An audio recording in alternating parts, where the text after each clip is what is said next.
tahimik ang mga lansangan, takot ang kapalit ng bawat katotohanan.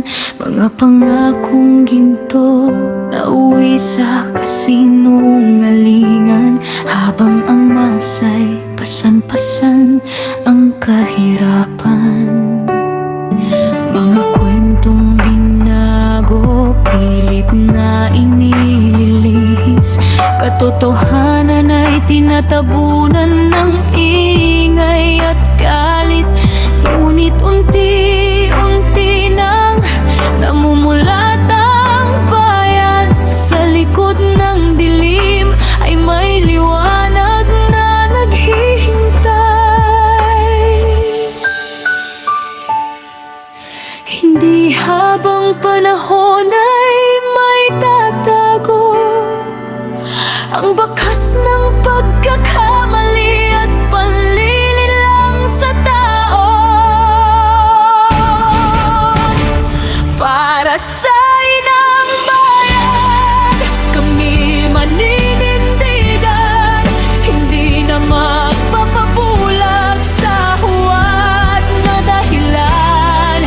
Ang tunay na may sala ay dapat managot kailanman, hindi ang inosenteng ginawang sangkalan. Para sa inang bayan, itataas ang tinig kahit ilang pader pa ang pilit na pumipigil.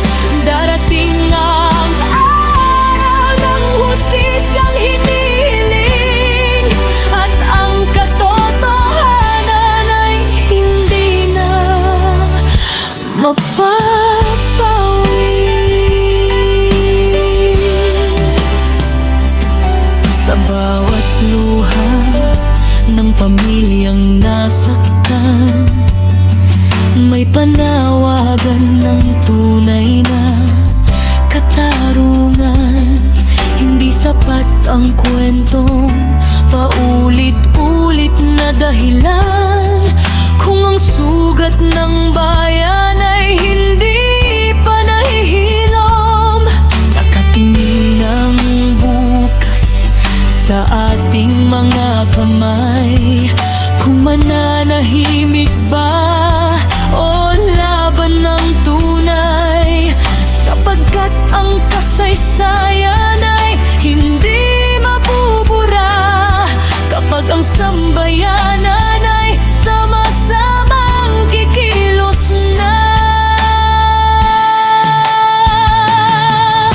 Hindi galit ang gabay, kundi dangal at katuwiran. Hindi paghihiganti, kundi